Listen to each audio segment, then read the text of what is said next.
Et puis on vient de l'apprendre, des tirs près de la mosquée de Bayonne. 2 personnes ont été blessées par des coups de feu tirés à proximité de la mosquée. Le tireur présumé a été interpellé près de son domicile. On vient de l'apprendre, source de la police. Un bidon d'essence en feu aurait également été lancé.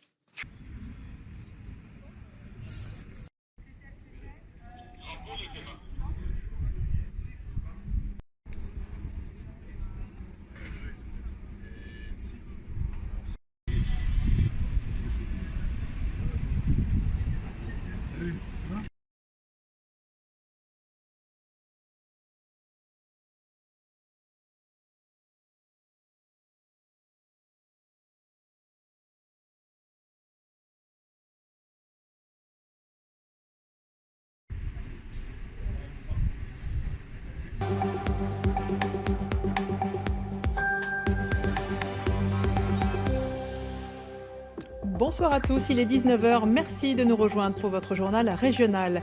Au sommaire de l'actualité de ce dimanche 22 septembre, la grande mosquée de Colmar, théâtre d'un incident grave. Une voiture a foncé délibérément dans l'édifice. L'unique blessé est son conducteur.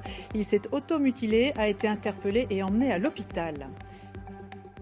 Colmar, hier soir, il est un peu plus de 19 h. Une voiture s'encastre volontairement dans l'une des portes d'entrée de la salle de prière de la grande mosquée, heureusement vide. Le conducteur, unique blessé, s'est automutilé à l'arme blanche. Il a été arrêté et hospitalisé. Retour sur cet incident grave avec Marie Coulon et Vincent Roy. Le drame a été évité de justesse. Il était un peu plus de 19 h hier soir lorsque cette voiture folle s'est volontairement encastrée dans l'une des portes de la salle de prière de la grande mosquée de Colmar, après avoir défoncé le portail d'entrée. Par chance, aucun fidèle ne se trouvait à l'intérieur. Enfermé dans son bureau, l'imam a lui assisté à la scène. C'était vraiment effrayant. Heureusement que ce n'était pas au moment de l'accomplissement de la prière, sinon il y aurait eu des morts, certainement. Je ne comprends pas les intentions de cet individu. Mais je pense, comme j'avais dit tout à l'heure, je pense que c'est un déséquilibré. À l'extérieur du véhicule, le conducteur Yassine K, un colmarien de 39 ans, aurait crié à plusieurs reprises Allah Akbar en s'automutilant à l'arme blanche. Connu des services de police pour des faits de violence, mais pas fiché S, il a rapidement été interpellé avant d'être transporté à l'hôpital.